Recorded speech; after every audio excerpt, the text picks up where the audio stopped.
અમદાવાદના બીજે medical college બાદ હવે ભાવનગરની સરકારી મેડિકલ કોલેજમાં પણ જુનિયર વિદ્યાર્થીઓ દ્વારા સિનિયર સામે રેગિંગની ફરિયાદ કરવામાં આવી છે।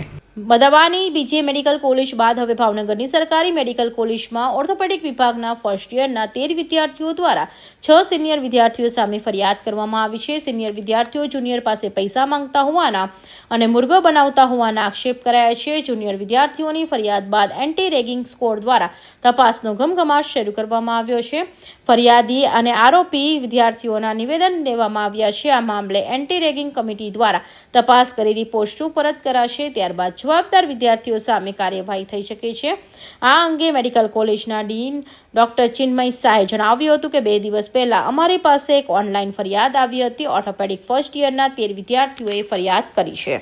એનએસયુ દ્વારા આજે વિરોધ કરવામાં આવ્યો છે, શું વિરોધ છે અને તમારી શું માંગ છે? છેલ્લા 3 વર્ષમાં મેડિકલ કોલેજમાં ત્રીજો બનાવ છે। ભૂતકાળમાં પણ રેગિંગના બનાવ બનેલા છે। ત્યારે ડોક્ટરોને માત્ર ખાલી 2 વર્ષની સજા આપીને જતા કરી દેવામાં આવ્યો છે। ત્યારે ગઈકાલે જે બનાવ સામે આવ્યો ભાવનગરની સામે, તે અત્યંત દુઃખદ છે કે વિદ્યાર્થી પાસે 2.5 લાખ રૂપિયાની માંગણી કરવામાં આવે છે ઓર્થોપેડિકના જુનિયર ડોક્ટરો પાસે, તેમજ તેમની પાસે દારૂની બોટલો મંગાવવામાં આવે છે। એ બાબતે અમે આજે ડીનને ઉગ્ર રજૂઆત કરી છે યુવક કોંગ્રેસ તેમજ એનએસયુ દ્વારા કે તાત્કાલિક આ વિદ્યાર્થીઓને રસ્ટિકેટ કરો, તેમજ વિદ્યાર્થીઓ ઉપર ડીન પોતે પોલીસ ફરિયાદ કરે। જ્યારે ભાવનગરની આ મેડિકલ કોલેજમાં કે ભૂતકાળના આપણા મંત્રી શ્રી શક્તિસિંહ ગોહિલ દ્વારા મેડિકલ કોલેજ લાવવામાં આવી હોય ત્યારે દુઃખદ બનાવ છે કે આ મેડિકલ કોલેજમાં આવા બનાવો અવારનવાર બનતા રહે। યુવક કોંગ્રેસ તેમજ એનએસયુની એક જ માંગણી છે કે વિદ્યાર્થીઓ પર તાત્કાલિક પગલાં લે અને ઓર્થોપેડિકના જે એચઓડી છે તે પણ ગેરહાજર છે તેની ઉપર તાત્કાલિક પગલાં લેવામાં આવે। ઓકે, કંપની આપનો આભાર।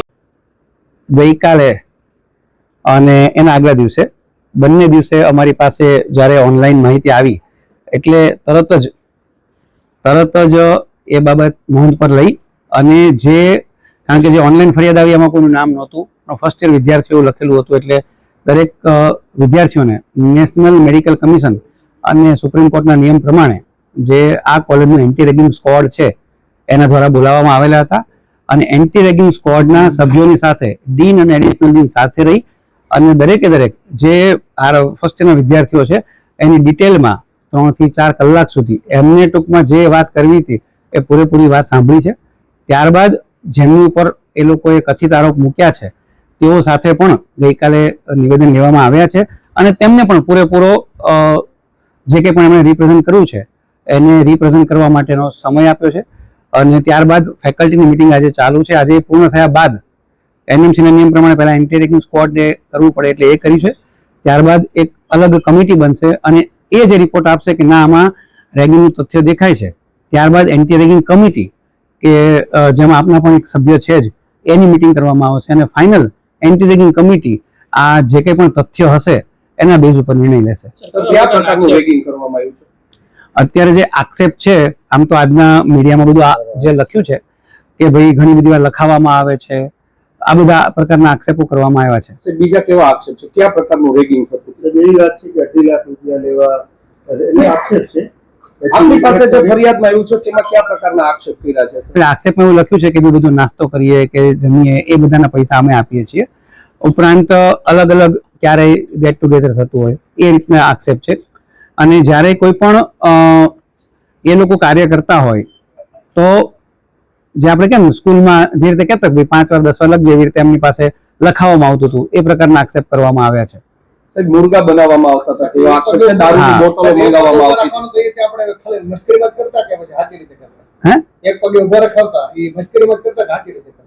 એટલે શિક્ષક આપણી સાથે જે તે વખતે આપણને ના આવડતું તો કરતા હતા, એટલે એને આને કંઈ સંલગ્ન નથી અત્યારે એવું કહીએ તો ચાલે। મુર્ગા બનાવતા હતા? હા, એવી ફરિયાદ પણ છે।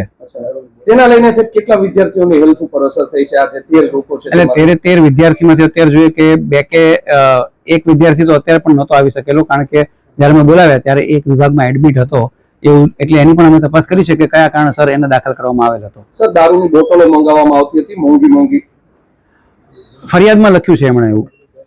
સર, ક્યાંથી કોની પાસેથી મંગાવતા હતા તેનો સોર્સ આપણે જાણશું? એટલે હજી સુધી એ બાબતે તપાસ ચાલુ છે। કેટલા મહિનાથી રેગિંગ થઈ રહ્યું હતું? જે ફરિયાદ આવી છે એમાં એ લોકો એવું લખ્યું છે કે ભાઈ છેલ્લા 3 થી 4 મહિનાથી આ પ્રકારનું ચાલે છે એવું લખ્યું છે। સર, ફરિયાદ નોંધાવી છે, આ મામલે કોઈ ફરિયાદ નોંધાવવામાં આવી છે પોલીસ સ્ટેશને? હવે આ ફરિયાદ નોંધવામાં આવશે। એન્ટી રેગિંગ કમિટી કે જેમાં આપણા સભ્યો છે એ જે ડિસિઝન આપશે અને જો એમાં એન્ટી રેગિંગનું તથ્ય દેખાશે ત્યારબાદ પોલીસ ફરિયાદ સર, 4 કરવામાં આવશે. મહિનાથી રેગિંગ થતું હતું તેવી ફરિયાદ છે, તો અત્યાર સુધી કેમ તંત્રના ધ્યાનમાં ન આવ્યું આ રેગિંગની ઘટના? કારણ કે વિદ્યાર્થીઓએ એ બાબતની કોઈ જાણ કરી નથી એટલે ધ્યાનમાં નથી આવ્યું. સાહેબ, તો સિનિયર ડોક્ટરો છે, એચઓડી શું કરી રહ્યા હતા સાહેબ?